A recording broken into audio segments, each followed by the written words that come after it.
there's a lot of people who have a different risk profile and different mission and vision than what we have. And that's great. I mean, we're all just trying to chase down happiness, really. But right. And listen, certain people should never do this. And because a lot of times what you want out of life doesn't match up with what you're trying to build. Yeah. And that disconnect will eventually come back and bite you.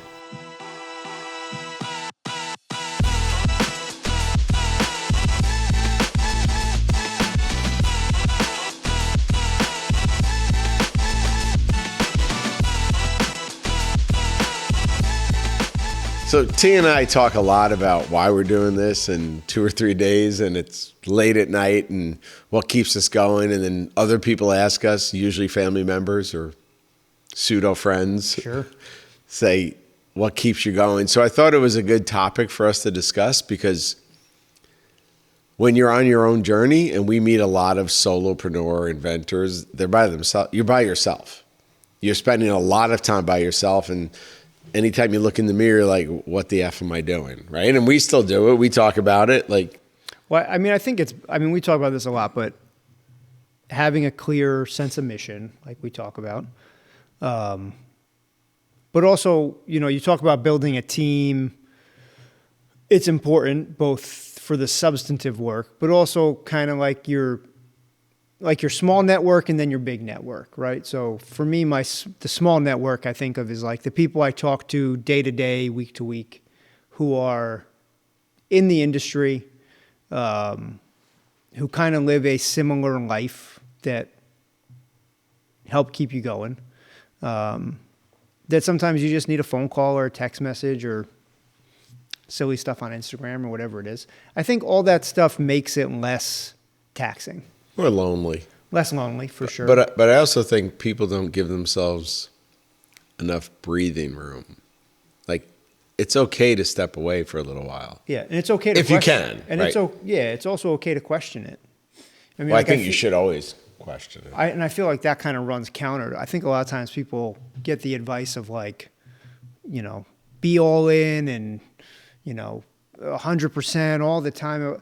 It's all right to sometimes sit back and go, is this worth it? Is this what I wanted it to be? That's another big one that I think about a lot.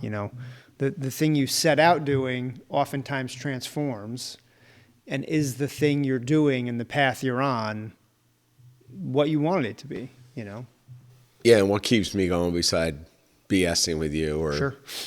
the crew or anybody else that is in our universe that we see all the time is I go back to the fallacy of the safety net. Like, get a full-time job.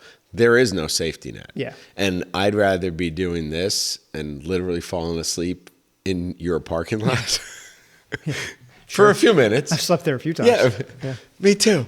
I'd rather be doing that, being around people that I really care about, that we have a lot of fun, we work really hard, than doing a job I absolutely hate for the fallacy of safety, because there is no safety. Well, I mean, if we really want to turn a bunch of people into enemies, and this is just my personal... How about frenemies? Yeah, frenemies. We might be losing sponsors after this one.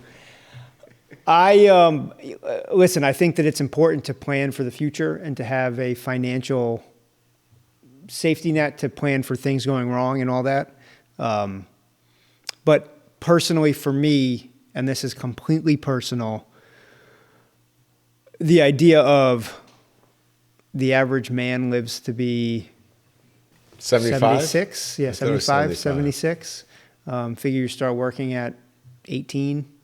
I think the average age of retirement is 71, 70, something like that, somewhere around there. Let's call it 65 still, even though it is definitely not 65. Let's say it's 65 and you live to 75. So you work most of your life to retire for 10 years where it's probably going to be filled with doctor's appointments and a little bit of family time. Just never made sense to me.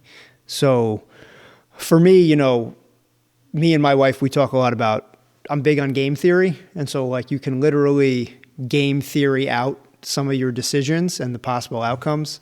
And for me, when I do that game theory matrix, it always comes down to give it a shot. There's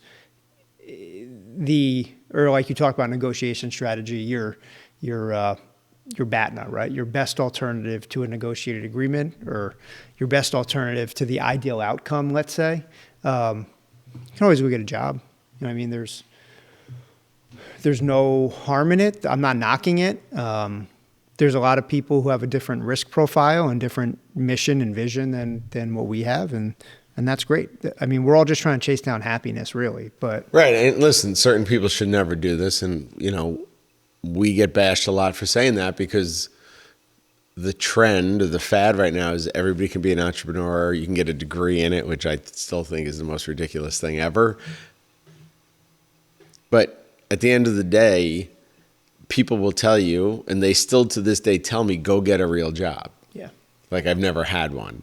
And that's fine, because it's not structured and no one really knows what we do half the time. Yeah. Like, we're here at 10 o'clock at night, 11, whatever. You're here overnight. I'm in my studio overnight. Yeah. And people are like, what are you doing? Like, yeah, it's work not, 9 to 5. It's not. Listen, the smarter way to do it is to get a day job, work your way up in a company, get promotions, get more responsibility, make more money, save a certain amount of your paycheck every week or every 2 weeks, put it into a long-term account with a good yield, with a diversified risk profile, all the things, right? That is... That's not guaranteed, though. Well, so that's what I was going to say. That is the thing that makes the most sense, for sure. I'm not knocking it.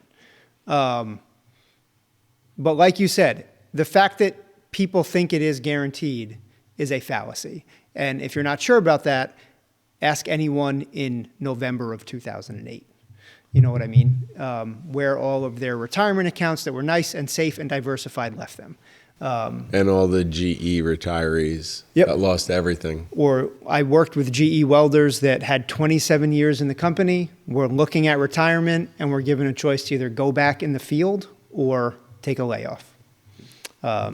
People that were in their 50s who were told you're going to be climbing wind turbines out in the field to weld things, who already served their time and did all their things. Yeah, it's not for me. I'm no field welder. I'm a shop welder. But no, you're trying to read this. There we go. Know what you don't do. But I mean, it plays into like what keeps you going. Of course, the idea or the prospect of a financial windfall matters. I'm not going to lie and say that it doesn't. But we've talked about this before. That's not the only thing.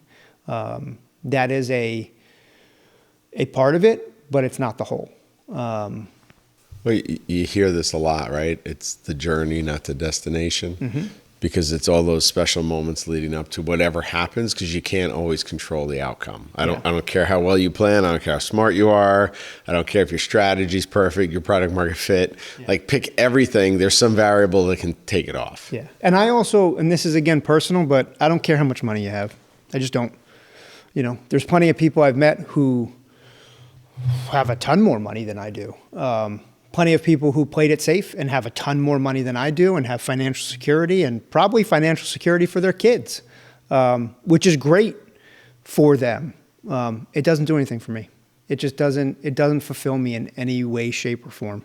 Yeah, and this is that part where we even make our incubator members look inward first. We've done it for years, where you have to be self-aware, because if this really matters to you, then we have to factor that into your business plan.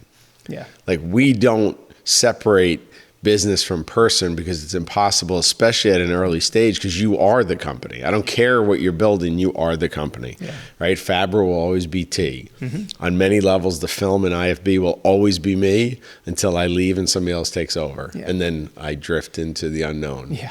Well, I mean, and that which is... I'm pretty close to doing. Yeah. And, well, that is part of like why you set things up the way you do. We've talked about this before. When Fabro is not my name. It is not tied to my family in any way. It's the Italian word for blacksmith or metalworker.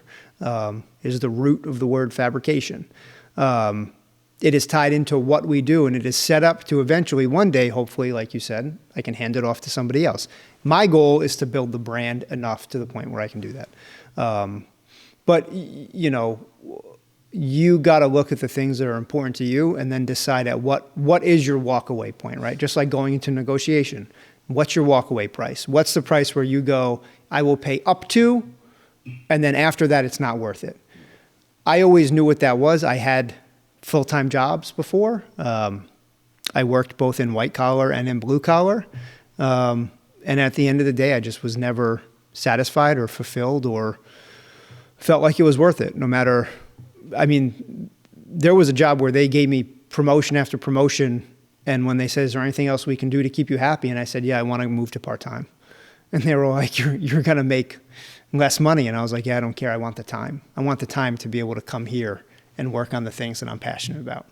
And it was like, I think a little bit mind blowing for them, but there was value in that to me. So I think knowing what these things are to you, goes a long way, because you are going to have long nights. You are going to have failures. You are going to have setbacks. For sure. These things are all going to happen. If they don't, you're very lucky. But that's not the norm. I don't believe that. It's impossible to go in a straight line. Yeah. But also, these are questions you can ask yourself. These are questions that I think throw a lot of our members early on, because we're asking them to talk about themselves and what they want out of life. Because a lot of times what you want out of life doesn't match up with what you're trying to build. Yeah. And that disconnect will eventually come back and bite you. It's not going to work forever, because you have to be true and authentic and relevant to yourself, which means you have to be true, authentic, and relevant to the business you're building. And the other thing too is, this is kind of cliched, but you love cliches. I love cliches. But you said 1 + 1 = 2 is not a cliche. I'm just going to bring that up now. We're not even going to get into this. The thing I was going to say is, a lot of people have said, like, if you're waiting for a moment in life to be happy, it's never going to happen. And damn it. And that is frequently me to a T. But, I know for myself and for my business, I always every year I set goals. And I frequently reach them. I sometimes fall short. But I remember, I always think, okay, once this happens, then. And every time that thing happens, it's just something new. There's always something that it's usually more work and more stress and more this and more that. And that's all good. That's all good change, and it's good stress, and it's all movement in the right direction. But it's like you said, you have to, it's not a natural thing to enjoy the journey. You almost have to learn to enjoy the journey. But you bring up a good, and this is where we look at the world differently, which makes us a good team, is you set goals and you hit some of them. My goals are always so unachievable, because that's my relentless, that's me. That is not about my team or what we're trying to do together. It's about me personally. I set such ridiculous goals because I constantly need to be striving to perfection. But that's what drives me. Well, there's short-term and long-term goals. You know what I mean? There's... Yeah, I only have, I want to do X, Y, and Z in 3 days because, right? Well, but I mean, for me, I set goals, but then you often have to adjust goals, and you also have to be realistic with some of your things, right? If I say I want to build a motorcycle in 10 days, it's not going to happen. You know what I mean? It's just not. We can make that happen. You can. It's not going to be. They used to do that on TV all the time, and I will always say, I don't want to build a motorcycle in 10 days, and I don't want to ride a custom motorcycle that was built in 10 days. I will build you one in 10 days. I'm not going to ride it. I'll ride it to prove you. I wish you the best of luck.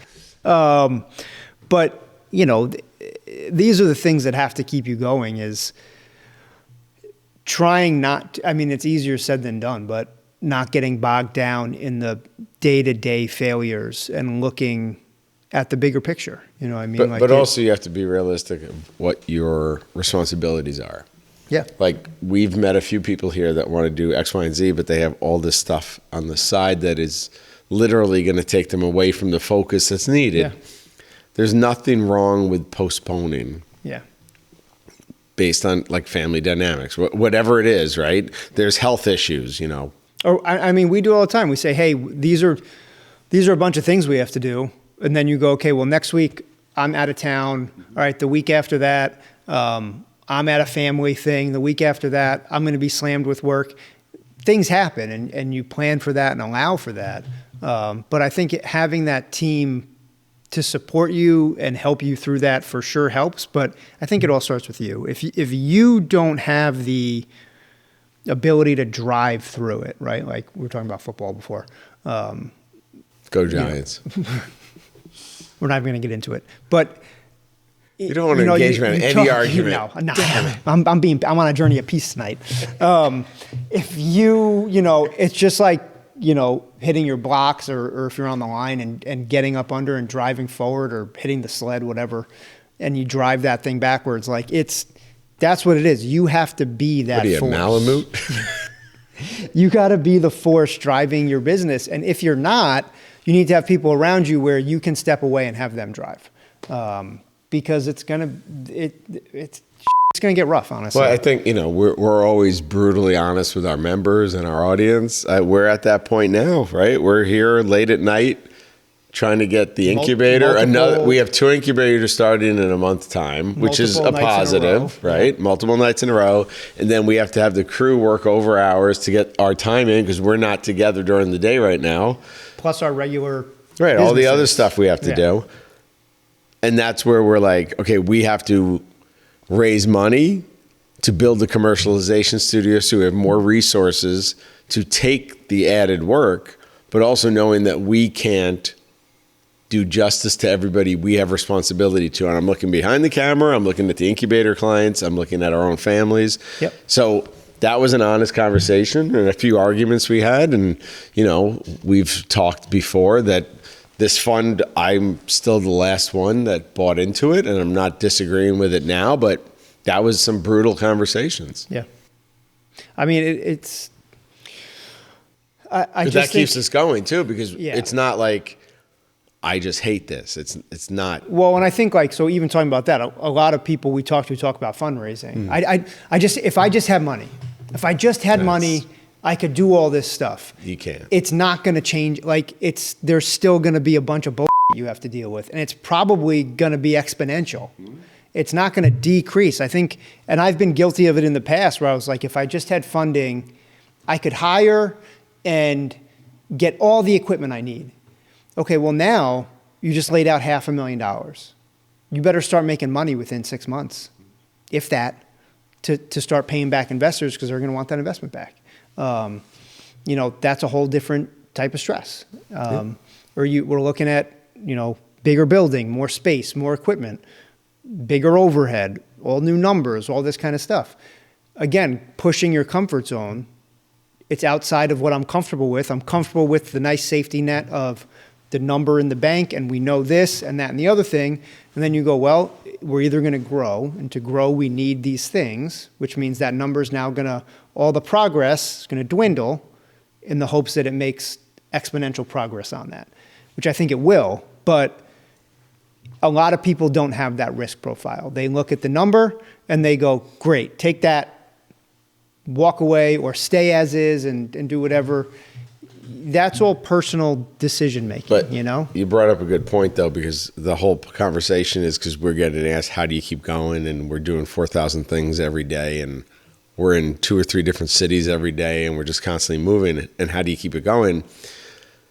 It goes back to that we in this team have agreed that our voice of clarity or cutting through the BS is really important to our legacy and who we are as people. Yeah. Because we're so tired of hearing the BS and having people come to us and be $100,000 down and still have a piece of plastic. And that's walks in our door, right? And have a piece of plastic, but not know who your customer is, how they buy, where they buy, what the unique value of your product is, how you plan to ship it, how you plan to create a product catalog, what your website, well, I have a website. Well, what's it say? Well, it doesn't matter. I have one. Well, you might as well just shut it down at this point. And who are you going to collaborate with? Who can pick it up? Who can distribute it? Who can license it or manufacture it? Instead of just, I have to go to market with this product. I'm going to make the product. Right. Or, a big thing that I hear frequently is, I really need to start making money, so I'm going to launch a new product. That's great. You're going to lose a ton of money first. Right. There's just no way around. You can't sell one product. What's another product? Yeah, if you're building a product because you're in a jam and you don't already have distribution channels set up of whatever kind, whether it be online or in person or whatever, it's not like you're just pushing new product into your established channels. You're starting from scratch. And that's going to be a tough path for you. So just doing it for a financial windfall, your motivation is probably going to run out pretty quick. Because listen, if you want it all, you want a bigger house and you want to spend all your time with your family and you want to build a monster internationally recognized brand, you know, you have 2 kids and a wife. I have a wife and a 7-month-old. It is 9:15 at night on a Tuesday. I think we both would rather be home. No disrespect to either of us, but I think we'd both rather be home. But this is what we do. This is the work. And this, like, you know, you talk about legacy, and this is my personal mission. And we talked about a safety net and what gives you comfort.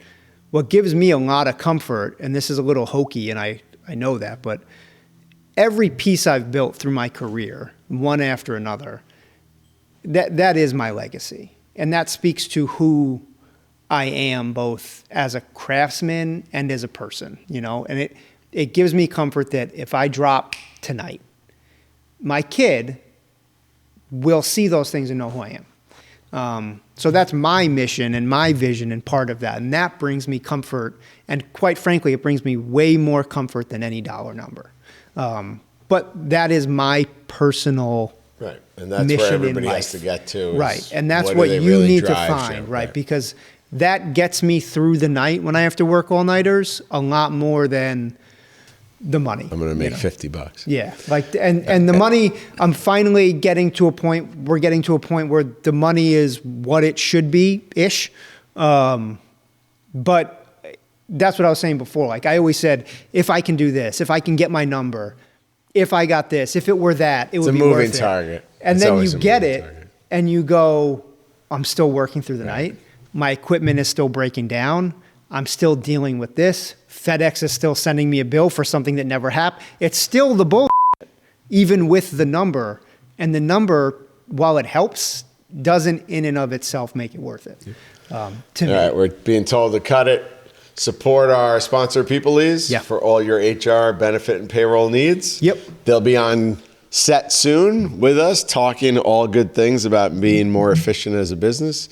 And you're going to see us live at an expo in the next few weeks. Yeah. Use code PPLSTRIKE, PPLSTRIKE, at checkout for a discount code. And we'll talk to you soon.